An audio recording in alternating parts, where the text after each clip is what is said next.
ආයිබෝවන් කියලා ගොඩාක් ආදරෙන් පිළිගන්නවා හැමෝම සුවබර මනසක් YouTube නාලිකාවට. අද මම ඔයාලත් එක්ක කතා කරන්න හිතුවේ ඔයාගේ ආසම පාට අනුව ඔයාගේ ගතිගුණ ගැන. ඒ කියන්නේ අපි කැමතිම පාට තියෙනවානේ. ඒ කියන්නේ අපි ඇඳුමක් ගත්තත් අඳින්න කැමති පාට ඒ වගේ අපි ආසම් පාටක් තියෙනවා. ඉතින් ඒ ආසම් පාට අනුව ඔයාගේ ගතිගුණ ගැන මම කියන්නම්. ඉතින් මං ඉස්සරලත් මේ පාට ගැන වීඩියෝ එකක් කරා. ඒ වීඩියෝ එකේ තියෙන්නේ සුදු පාටයි, රතු පාටයි, කළු පාටයි, කහ පාටයි ගැන. ඉතින් ඒ පාට හතරෙන් කැමති පාට තියෙන්නේ ඒ පාට හතරෙන් එකක නම් ඔයා ඒ වීඩියෝ එක බලන්න කියලා ආදරෙන් ඉල්ලනවා. ඒ වගේම මං අද කතා කරන්න හිතුවේ නිල් පාට, කොළ පාට, දම් පාට සහ තැඹිලි පාට ගැන. ඉතින් මේ පාට හතරෙන් එකකට ඔයා කැමති නම් පහලින් කමෙන්ට් එකකුත් දාන්න. එහෙනම් අපි යමු වීඩියෝ එකකට. මුලින්ම නිල් පාට. මේ නිල් පාටට කැමති පුද්ගලයන් හුදකලා ප්‍රිය කරනවා. ඒ වගේම ප්‍රේමාන්විතයි. පාඩුවේ ඉන්න කැමති. දැන් අපි උදාහරණයකට කිව්වොත් සාමාන්‍යයෙන් අපි කියන්නේ ගැටලුකාරී තත්ත්ව, ප්‍රශ්නකාරී තත්ත්ව වලින් ඒගොල්ලෝ මග හරිනවා.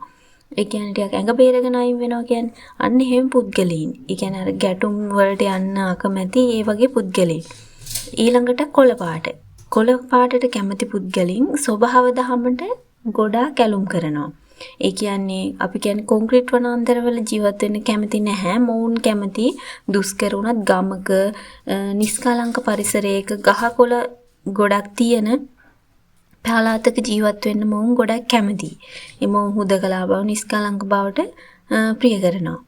ඒ වගේම ඊළඟට දම් පාට. මේ දම් පාටට කැමති පුද්ගලයෝ ටිකක් තේජාන්විත බවක් දකින්නට පුළුවන්. ඒ වගේම මොවුන් ටිකක් අර සුඛෝපභෝගීව ජීවත් වෙන්න ප්‍රිය කරනවා. ඉතින් මොවුන් හැම තිස්සෙම සැප පසුපස තමයි හඹ යන්නේ. කියන්නේ සැපෙන් ඉන්න තමයි කැමති. ඊළඟට තැඹිලි පාට. මේ තැඹිලි පාටට ආස පුද්ගලයන් උද්‍යෝගිමත් පුද්ගලයන්. ඒ කියන්නේ නිතරම ප්‍රීතියෙන් සතුටින් ඉන්න උත්සාහ කරන. කියන්නේ පොඩි දෙයක්කින් වුණත් සතුටු වෙන්න තමයි ඔවුන් උත්සාහ කරන්නේ. මොවුන් විනෝදකාමී, ක්‍රියාශීලී පුද්ගලයන්. ඉතින් මොවුන් අර දුකක් දැනුණත් ඒ දුක අල්ලගෙන ඒ ඔස්සේ හිත රෝධ කියන්නේ විඳවන්න කැමති නැති පුද්ගලයන්.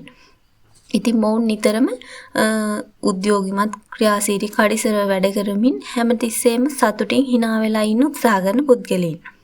ඉතින් එහෙනම් අදට ගිහින් එන්නම් වීඩියෝ එකට ලයික් එකක් දාලා ඔයාගේ අදහසත් පහලින් කමෙන්ට් කරන්න අමතක කරන්න එපා.